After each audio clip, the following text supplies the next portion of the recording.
केही दिन अगाडि फागुन 15 गते नेपालको संसदबाट प्रतिनिधि सभाबाट देशघाती एमसीसी सम्झौता पारित भएको छ र त्यो फागुन 15 गतेलाई हामीले कालो दिनको रूपमा लिएका छौँ। किनभने फागुन 15 त्यस्तो दिन बन्न गएको छ जुन दिनबाट हाम्रा शासकहरू अमेरिकी साम्राज्यवाद सामु प्रष्ट रूपमा घोषित रूपमा घुँडा टेकेका छन्। फागुन 15 लाई हामीले नेपाललाई नयाँ उपनिवेश बनाउने बाटोतर्फको कालो दिनको रूपमा हामीले लिइरहेका छौँ। हाम्रा शासकहरू यद्यपि हामीले हाम्रा शासकहरूप्रति खबरदारीलाई निरन्तरता दिइरहेका छौँ।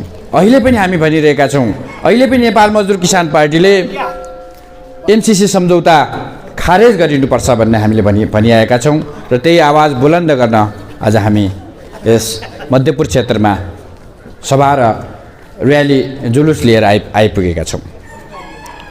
फागुन 15 गते यस्तो एउटा दिन हो जुन दिन हाम्रा शासक पार्टीहरू जनता सामु नाङ्गिएको दिन हो। त्यो व्याख्यात्मक टिप्पणीको रूपमा आफ्नो बचाउ उनीहरूले गर्न खोजे, तर जनताले स्पष्ट रूपमा बुझेका छन्। हामीले बुझ्नुपर्छ त्यो उनीहरूको लाज छोप्ने एउटा टालो मात्रै हो।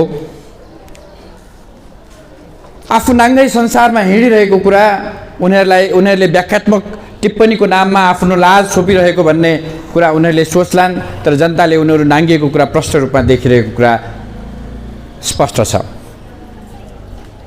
फागुन 15 गते यस्तो एउटा दिन हो जुन दिन 25 वर्षपछि फेरि एकचोटि नेपालको संसदमा आफूलाई कम्युनिस्ट र प्रगतिशील बनाउने पार्टीहरूको देशघाती र पुँजीवादी रूपान्तरणलाई प्रश्न पारेको छ। 25 वर्ष अगाडि 2053 सालमा महाकाली सन्धिको नाममा एमाले आफ्नो देशघाती र पुँजीवादी रूपान्तरणलाई पुरा गरेको थियो भने माओवादी पार्टी र आफूलाई क्रान्तिकारी भन्ने नेकपा त्यही एमालेबाट चुटिरहेको पार्टीले आफ्नो देशघाती रूपलाई अथवा देशकारी रूपान्तरणलाई पुँजीवादी रूपान्तरणलाई पुरा गरेको दिनको रूपमा मैले लिएको छु फागुन 15 गतेलाई। महाकाली सन्धिमा जसरी महाकाली सन्धि भएपछि देश स्वर्गमा पुग्छ भन्ने जस्ता व्याख्यानहरू एमालेका नेताहरूले गरेका थिए, आज 25 वर्षपछि त्यो फगत एउटा नेपालको नदी कब्जा गर्ने भारतको षड्यन्त्र थियो भन्ने कुरा अहिलेसम्म स्पष्ट भएको छ। महाकाली सन्धिको नाममा हाम्रो अघि साथीले भन्नुभयो शारदा ब्यारेज र टनकपुर ब्यारेज वरपरका नेपाली भूभागहरू भारतले कब्जा गर्यो। महाकाली सन्धिको नाममा अरू कुनै योजना अब महाकाली नदीमा अगाडि बढाउन नसक्ने गरी हामीलाई हाम्रो हात खुट्टा बाँधियो। तर महाकाली सन्धिको बेलामा नेपालमा यस्तो हुन्छ, यति आम्दानी हुन्छ, नेपाल यसरी स्वर्गमा पुग्छ भनिएका बाचाहरू सबै झुट्ठा साबित भएको कुरा अहिले हामी स्पष्ट छ। एमसीसी सम्झौताको नियति पनि त्यही हो। एमसीसी सम्झौताको कारणले नेपाललाई यति फाइदा हुन्छ, यसरी विकास हुन्छ, अब नेपाल यस्तो स्वर्गमा पुग्छ भन्ने व्याख्यानहरू दिएका छन् एमसीसीका सम्झौताका पक्षधरहरू। अमेरिकी पुँजीका दलालहरू, अमेरिकी प्रभुत्वका देशी प्यादाहरूले नेपाललाई स्वर्गमा पुर्याउने बाचा वचनहरू गरेका छन्।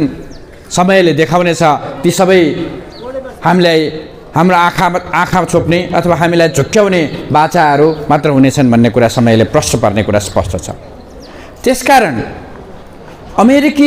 नेपाललाई अमेरिकी साम्राज्यवादको क्याम्पमा बिस्तार एक पाइला गर्दै जुन तान्ने जुन प्रयास जुन भइरहेको छ त्यसको एउटा महत्त्वपूर्ण पाइला एमसीसी सन्धि हो, एमसीसी सम्झौता हो र त्यो पारित गरेको दिनलाई हामीले नेपालको निम्ति कालो दिनको रूपमा प्रश्न पारेका छौँ। एउटा ठुल्ठुला देशहरूको बिचमा रहेको एउटा सानो देशले, ती देशका शासकहरूले जब आफ्नो परराष्ट्र नीतिलाई सन्तुलनमा राख्न सक्दैन तब त्यो देशको अस्तित्वमाथि सङ्कट आइपर्छ, प्रश्न चिन्ह खडा हुन्छ र ठुल्ठुला देशहरूको युद्धभूमिको रूपमा त्यो देश परिणत हुन्छ भन्ने एउटा राम्रो उदाहरण अहिले हामी युक्रेनलाई देख्न सक्छौँ। साथीहरूले व्याख्या गरिसक्नुभयो, अहिले युक्रेनमा दिनौँ दशौँ मान्छेहरू, सयौँ मान्छेहरूले पीडा भोग्नु परिरहेको छ, लाखौँ मान्छेहरूले पीडा भोग्नु परिरहेको छ। धेरै मान्छेहरूको हताहत भएको समाचारहरू हरेक दिन हामी सुनिरहेका छौँ र त्यसको एउटै मात्र कारण त्यहाँका शासकहरूले आफ्नो अवस्थितिलाई ध्यानमा नराखिकन एकसूत्रीय रूपमा त्यहाँका साम्राज्यवादी शक्तिहरूको स्वार्थमा आफ्नो देशलाई एक एक पाइला गर्दै साम्राज्यवादी क्याम्पमा धकेल्ने, नाटो अमेरिकाको नेतृत्वमा रहेको नाटो सैनिक सहकार्यमा धकेल्ने जुन प्रयास त्यहाँका शासकहरू, त्यहाँका राष्ट्रपति र शासकहरूले जुन गरे, त्यसैको एउटा परिणाम अहिले युक्रेनले भोग्नु परिरहेको छ, युक्रेनी जनताले भोग्नु परिरहेको छ। शासकहरूले बुद्धिमत्तापूर्वक आफ्नो नीतिलाई अगाडि बढाउन सकेन भने हाम्रो देश पनि एक एक पाइला गर्दै आजको युक्रेन, हिजोको अफगानिस्तान, हिजोको सिरिया बन्ने अवस्था आउन सक्छ। कति मान्छेहरू भन्छन् यो अफगानिस्तान, युक्रेन र सिरियाको कुरा हामीले किन गर्ने, यो त एउटा आर्थिक सम्झौता हो, यसले त हाम्रो देशमा बिजुलीको लाइन तान्ने हो, हाम्रो देशमा बाटो बनाउने सम्झौता हो, यसमा सैनिक कुरा किन गर्ने अथवा अमेरिकी साम्राज्यवाद कसरी आउँछ भन्ने प्रश्नहरू गरिरहेका छन्। हामीले स्पष्ट रूपमा भनेका छौँ एमसिसी सम्झौता नेपालमा अमेरिकी सक्रियता बढाउनको निम्ति, अमेरिकाले आफ्नो सक्रियता बढाउनको निम्ति, आफ्नो हिन्द प्रशान्त नीति अन्तर्गत यो क्षेत्रमा चीन विरुद्ध आफ्नो प्रभुत्वलाई अगाडि बढाउनको निम्ति ल्याइएको एउटा सम्झौता थियो। त्यो सम्झौतामा सैनिक बुँदाहरू लेखिएका छन् छैनन् भन्ने कुरा एउटा छलफलको विषय होला, त्यस विषयमा हामी थप छलफल गरौँला। त्यो सम्झौताले हामीलाई कहाँ पुर्याउँछ भन्ने कुरा हिजो अस्ति भर्खरै एमसिसी सम्झौता पास भएको केही दिनमै अब हाम्रो देशले अमेरिकाको स्वार्थमा अथवा अमेरिकी लाइनमा संयुक्त राष्ट्रसङ्घमा युक्रेनको लडाइँमा युक्रेनको पक्षमा भोट दिएसँगै बिस्तारै स्पष्ट हुँदै आएको छ। अब हामी अमेरिका एमसिसीको पैसा खाइसकेपछि अमेरिकाले भनेको ठाउँमा बाहेक अरू ठाउँमा भोट दिन सक्ने अवस्थामा छौँ कि छैनौँ, त्यो हामी प्रश्न गर्ने बेला आएको छ। हाम्रा दुई छिमेकी राष्ट्रहरू भारत र चीनले कहिले अनुपस्थित हुने र कहिले विरोध गरिरहेको अवस्थामा हामी तीन हात उफ्रेर अमेरिकाको समर्थनमा राष्ट्रसङ्घमा भोट दिइरहेका छौँ। अब तपाईँहरू भन्नुहोस् एमसिसीमा सैनिक बुँदा राखिएको छ कि छैन? कति कुराहरू उनीहरू प्रश्न भन्दैनन्, ती लेखिएका शब्दहरूको बीचको त्यसको भावलाई हामीले बुझ्नुपर्ने हुन्छ। देउवाले जब अमेरिकी विदेश मन्त्री ब्लिङ्कनले देउवालाई फोन गरे युक्रेनको पक्षमा अथवा आफूले ल्याएको प्रस्तावमा समर्थन गर्नलाई उसले आग्रह गरे, अनुरोध गरे, तब उनले हामीले विचार गर्छौँ सम्म पनि भन्न सकेनन्। हामी तपाईँले भनेकै ठाउँमा औँठा छाप लगाइदिन्छौँ भनेर आँखा चिम्लेर अमेरिकी प्रस्तावमा औँठा छाप लागेको अवस्थामा अहिले हामी छौँ। अब तपाईँ भन्नुहोस् हामी एमसिसी सम्झौताको प्रभावबाट बिस्तारै हामी एक एक पाइला अमेरिकी क्याम्पमा हाम्रो देशलाई लगिरहेको छ कि छैन, त्यो एउटा ठुलो प्रश्न हो। एमसिसी सम्झौता आफैमा पनि अमेरिकाले दिएको पैसा अथवा एमसिसी सम्झौता लागू भएपछि नेपाल अमेरिकी स्वार्थको विरुद्धमा जान पाइँदैन, जान सक्दैन भन्ने कुरा प्रष्ट रूपमा लेखेको छ। के यो सैनिक बुँदा होइन र? अब जसरी केही साथीहरूले मङ्गोलियाको कुरा गर्नुहुन्छ, मङ्गोलिया मङ्गोलिया पनि हामी नेपाल जस्तै ठुल्ठुला देशहरूको बिचमा रहेको एउटा सानो देश हो। हुन त मङ्गोलिया संसारकै एउटा सबभन्दा ठुलो भूपरिवेष्टित राष्ट्र मध्येमा पर्छ। नेपाल पनि एउटा भूपरिवेष्टित राष्ट्र हो। नेपालभन्दा कयौँ कयौँ गुणा ठुलो छ मङ्गोलिया। तर तुलनात्मक रूपमा सबभन्दा ठुलो देश चीन र दोस्रो तेस्रो ठुलो देश सबभन्दा ठुलो देश रुस र दोस्रो तेस्रो ठुलो देश चीनको बिचमा रहेको हुँदाखेरि तुलनात्मक रूपमा मङ्गोलिया पनि हामी जस्तै सानो देखिन्छ। हुन त नेपाल पनि सानो देश होइन। युरोपमा हामीले हाम्रो नक्सालाई राख्यौँ भने धेरै युरोपेली देशहरूभन्दा हाम्रो देश ठुलो छ। तर ठुल्ठुला देशहरू भारत र चीनको बिचमा रहेको हुँदाखेरि हामी पनि सानै देशको रूपमा देखिन्छ नक्सामा हेर्दाखेरि। धेरै मान्छेहरू के भन्छन् भने मङ्गोलियाले एमसिसीको को पैसा लिएर धेरै अगाडि विकास गरिसकेको छ। त्यसकारणले यदि एमसीसी मङ्गोलियाले लिनुहुन्छ भने नेपालले लिनु हुँदैन र भन्ने प्रश्न गर्ने गर्छन्। एमसीसी यदि मङ्गोलियाको तर्क राख्ने हो भने यदि हामीले के कुरा पनि बुझ्नुपर्छ भने मङ्गोलियाले एमसीसी लिएपछि अथवा एमसीसी लिने क्रममा अमेरिकासँगै इराकको आक्रमणमा मङ्गोलियाले भाग लिएको थियो, अफगानिस्तानको आक्रमणमा भाग लिएको थियो।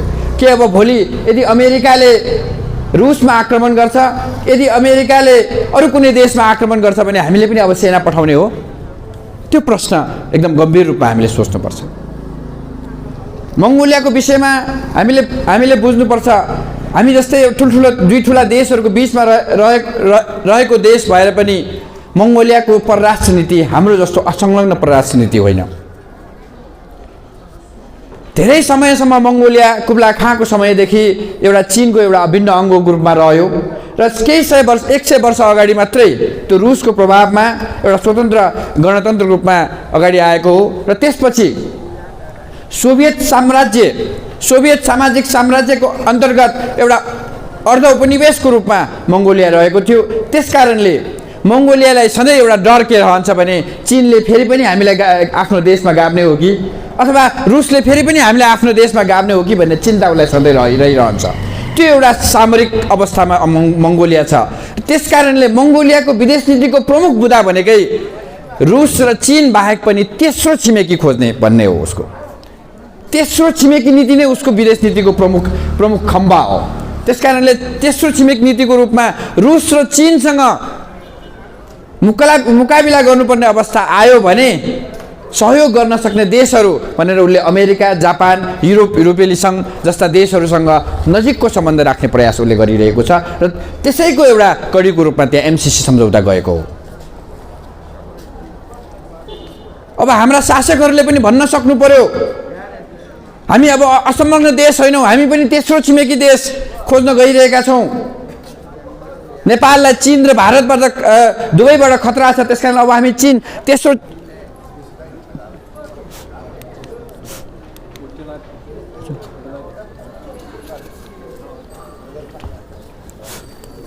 त्यसकारणले हामीले उदाहरणहरू दिँदाखेरि हेर्दा एकदम ठिक लाग्ने तर्कहरू पनि हामीले विश्लेषण गर्नु पर्यो अथवा गहिरिएर हेऱ्यौँ भने त्यसका आफ्नै भूमिकाहरू हुन्छन्, आफ्नै पृष्ठभूमिहरू हुन्छन्। त्यसकारणले हामीलाई हाम्रो देशको परराष्ट्र नीति असंलग्न परराष्ट्र नीति हो। हामी कुनै पनि शक्ति राष्ट्रको कुनै पनि सैन्य सम्झौतामा हामी शरीक नहुने भन्ने हो र त्यसको भावना विपरीत अहिले हाम्रा शासकहरूले नेपाललाई एमसीसी सम्झौताको एउटा भागको रूपमा एउटा पक्षको रूपमा अगाडि बढाएको छ। त्यसकारणले एउटा अमेरिकी सैन्य शक्तिको एउटा पक्षको रूपमा नेपाललाई अगाडि बढाउने कोसिसहरू हाम्रा शासकहरूले गरिआएका छन्। हाम्रा शासकहरूले होइन भने पनि अमेरिकी मन्त्रीहरू, अमेरिकी रिपोर्टहरूले पनि स्पष्ट रूपमा एमसीसी सम्झौता भनेको अमेरिकाको सैन्य रणनीति, हिन्द प्रशान्त रणनीतिकै एउटा भाग भएको कुरा उनीहरूले स्पष्ट रूपमा भनिरहेका छन्। त्यसकारणले व्याख्यात्मक टिप्पणीको रूपमा जसरी लाज चोप्ने कार्य नेकपा माओवादी र नेकपा यसले गरेको थियो, त्यसै गरी एउटा एमसीसी सम्झौतालाई मूल रूपमा आर्थिक सम्झौता मात्रै हो भनेर यसको सैनिक उद्देश्यहरूलाई छोप्ने काम, यसको सैनिक उद्देश्यहरूलाई थाकछोप गर्ने काम हाम्रा शासकहरूले गरिआएका छन्। र हाम्रो मुख्य रूपमा हाम्रो फरक मत भनेकै यही बुदामा छ। हाम्रो देश कुनै पनि सैनिक शक्तिको सैन्य गठबन्धनमा हामी अगाडि बढ्नु हुँदैन भन्ने हाम्रो कुरा हो। यदि हो हामीलाई पनि मङ्गोलिया जस्तै तेस्रो छिमेकी खोज्नु छ भने प्रष्ट रूपमा हाम्रा शासकहरूले संसदमा छलफल गर्नु पर्यो। अबदेखि हामी के अरे यो असंलग्न राष्ट्र रहेनौँ, अबदेखि हाम्रो परराष्ट्र नीति पनि हामी फरक परिवर्तन गर्दैछौँ भन्ने कुरा स्पष्ट रूपमा हाम्रा शासक पार्टीहरूले भन्न सक्नु पर्यो भन्ने कुरा हामीले भनिआएका छौँ। अघि पनि कुरा उठ्यो, केही पार्टीहरूले नेपाल मजदुर किसान पार्टीको शासन आएमा नेपाल उत्तर कोरिया बन्नेछ भन्ने कुरा हिजो यहाँ भनेर गएको कुरा साथीहरूले भन्नुभयो। उत्तर कोरिया कस्तो देश हो? उत्तर कोरिया संसारमा विदेशी ऋण नभएको देश हो। हामी त्यस्तो देश बनाउन चाहन्छौँ कि चाहदैनौँ? हामी चाहन्छौँ। उत्तर कोरिया जनताले कर तिर्नु नपर्ने देश हो, कर मुक्त देश हो। हामी त्यस्तो देश बनाउन चाहन्छौँ कि चाहदैनौँ? उत्तर कोरिया कुनै पनि साम्राज्यिक शक्तिको सामु नझुकिकन आफ्नै खुट्टामा उभिएको, आर्थिक रूपमा र सैनिक रूपमा पनि सानो देश, जापान, चीन र रुस जस्ता ठुल्ठुला देशहरूको वरपर रहेको देश भएर पनि सैनिक रूपमा पनि आफ्नै खुट्टामा उभिन सक्ने, आणविक हतियार विकास गरेर आफ्नै खुट्टामा उभिन सक्ने देश हो। हामी आफ्नो देशलाई त्यस्तो स्वावलम्बी देश बनाउन चाहन्छौँ कि चाहदैनौँ? स्पष्ट रूपमा हामी चाहन्छौँ। र त्यसकारण कुनै पनि साम्राज्यवादी देशको पिछलो रूपमा अगाडि नबढ्ने देश भएर पश्चिमा साम्राज्यवादीहरू, पश्चिमा प्रचार यन्त्रहरू उत्तर कोरियाकोमा भोकमरी भएको, त्यहाँ प्रजातन्त्र नभएको, त्यहाँबाट जनताहरू भाग्न चाहेको जस्ता अनेक गलत कुराहरू प्रचार गर्ने गर्छन् र उत्तर कोरियालाई एउटा नराम्रो देशको रूपमा चित्रण गर्ने गर्छन्। तर साँचो अर्थमा उत्तर कोरियाको अवस्था त्यो छैन। र नेपाल मजदुर किसान पार्टी एउटा कम्युनिस्ट पार्टी हो र यसले देशमा समाजवाद ल्याउने उद्देश्य राखेको छ। र समाजवाद र पुँजीवादको बीचको भिन्नता के हो, कुन बलियो छ भन्ने कुरा यो 2 वर्षमा जब संसार कोभिडले आक्रान्त भयो, कुन देशले कोभिडसँग लड्नलाई आफ्नो राज्य यन्त्रलाई सधैँ तयार राख्यो अथवा सफल भयो भन्ने कुरा स्पष्ट छ। सबभन्दा राम्रो देश भनेर भनिने अमेरिका, जुन विश्वप्रकाश शर्मा र गगनहरूले पक्षधरता लिइरहेका छन्, जसको वकालत गगनहरूले गरिरहेका छन्, त्यो देशमा कोभिडबाट मात्रै 9 लाख मान्छेहरू मरेका छन्। त्यो हत्या हो कि होइन? जब आफ्नो स्वास्थ्य संयन्त्र कमजोर भएर देशको 9 लाख जनता मर्छन् भने त्यो राज्यद्वारा गरिएको त्यसलाई हत्या मान्नुपर्छ कि पर्दैन? हामीलाई पुँजीवादी व्यवस्थाभन्दा समाजवादी व्यवस्था प्यारो छ र हामीलाई उत्तर कोरिया, चीनको व्यवस्था प्यारो छ। हामी यसलाई लुकाउन चाहदैनौँ। कम्युनिस्टहरूको उद्देश्य व्यक्तिलाई भन्दा पनि समाजलाई प्राथमिकता दिने व्यवस्था, सामाजिक स्वामित्व भएको व्यवस्थालाई अगाडि लाने व्यवस्था हो। र यसरी एक पाइला गर्दै एमसीसीले हाम्रो देशलाई, हाम्रा शासकहरूले एमसीसी जस्ता सम्झौताहरू मार्फतबाट साम्राज्यवादी खेमामा एक पाइला गर्दै तानिरहेको कुरा हामीले भनिरहेका छौँ। र फागुन 15 गते यस्तो एउटा दिनको रूपमा रह्यो जुन दिन यो देशमा को देशघाती हो र को देशभक्त हो भन्ने कुरा प्रश्न पारेको छ।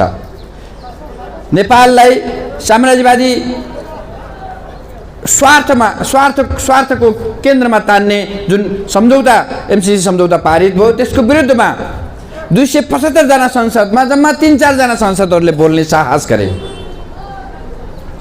र त्यसबाट पनि प्रश्न हुन्छ, हामीले जनतामाझ अझ हाम्रो कामलाई अझ बढाउन आवश्यक छ। समाजवादको पक्षमा, जनताको पक्षमा, देशको अवस्थाको विषयमा हामीले हाम्रो प्रचारलाई अझ मेहनतका साथ अगाडि बढाउनु पर्ने प्रष्ट रूपमा देखिएको छ।